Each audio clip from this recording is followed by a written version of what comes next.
Hey guys, this week we're going to be creating our own balloon garland cake topper from scratch. Firstly, you need the right balloons. These are 5-inch ones that I just got from eBay. Regular balloons are around 10 to 12 inch, so make sure you're buying the 5-inch ones. You can get various types. These high shiny ones are called chrome balloons, and the slightly shiny ones in the packet are pearl balloons. You'll need roughly 11 for your garland, and just create your own colour scheme. I'm using white, pearl rose gold, chrome burgundy and clear. You're going to want one of these amazing devices. They are literally 79p to buy, and it's a simple balloon pump. You just want to place one of your balloons on the end and pump a bit of air in. Sometimes balloons can be a weird shape, so to keep them rounded, press the balloon into your palm as you slowly release the air to get it to the size you want. As you press it firmly against your palm, you're hoping for a nice round shape and not have a little pointy tip. Once you're at the right size, simply tie it in a knot.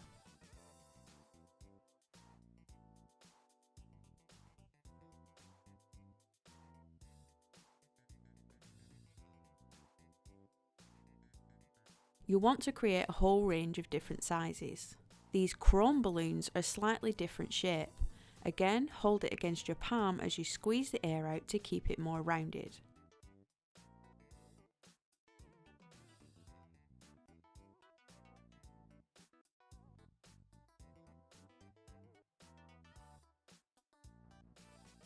Next up is a pearl balloon. You'll see that the pearls are a little more transparent than the chrome ones.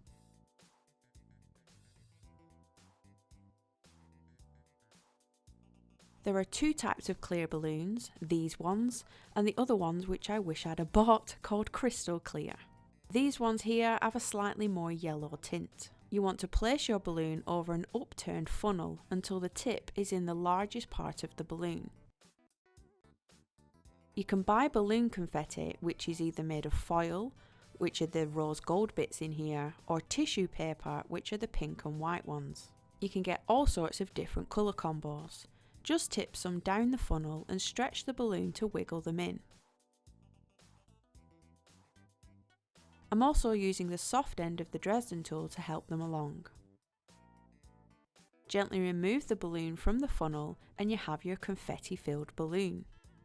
You can of course already buy them like this, but we're making all ours from scratch so you can truly customise your garland.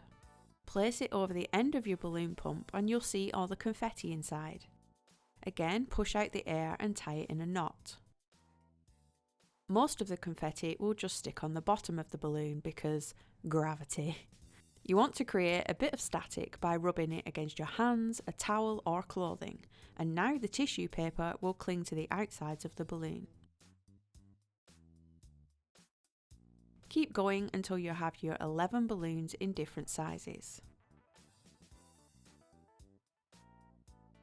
The knot is what is keeping your air in, so we're going to remove a little bit of that excess so it's not as noticeable inside the garland. You just want to keep a little bit left sticking up.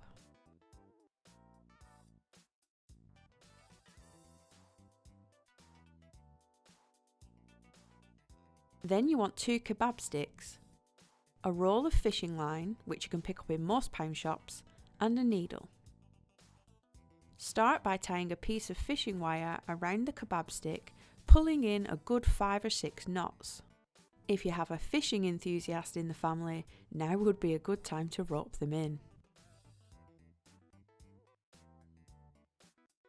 The fishing line can slide up and down the kebab stick, so to stop it from sliding off the top, you can simply add a little bit of tape to keep it still. Any floral tape, sellotape or even washi tape will do. Now the line is nice and secure and the top of the stick is rounded out a bit, so there's less chance of it popping a balloon. Cut your fishing line longer than you want your garland to be and thread it through the needle. There's no need to add knots, you just want to hold the fishing line on the needle and push it through the flappy part of the balloon. If you take anything away from this tutorial, it's that you must pull the balloons incredibly tight at all times. This one is nice and firm up against the stick. Then grab your next balloon. Doing the same, you want to really pull these tight so you can see the knots of the balloons fit really snug together. Each time you add one, they will start to cluster up if you pull them enough, and you can even use this one as it is as a little individual cluster stick. To continue with your garland, keep adding them and pulling them incredibly close together, and then tie the fishing line to your other kebab stick as close as you can get it to the balloons. It is a little bit fiddly, but not impossible. Also tape this side up to stop the line sliding off the top. Now the one you've just fastened will be a little loose, so slowly slide your balloons down the fishing line to even them out.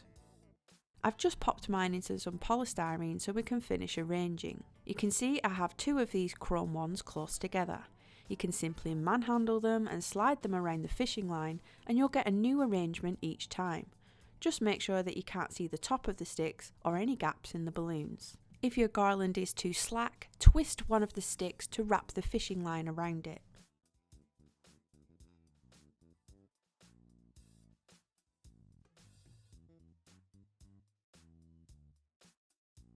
That's it, I think I have it. If you want to cover your sticks and make it a bit more fancy, you can use those foil striped straws. I've just got these pink bubble tea ones to give you an idea.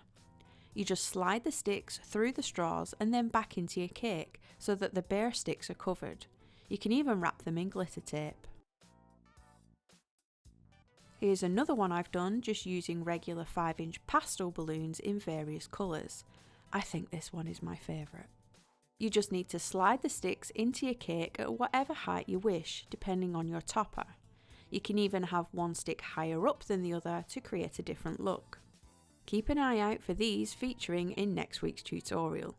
Hope you enjoyed this one. If you give it a go, don't forget to tag me over on Instagram so I can see them. Bye guys, see you next week.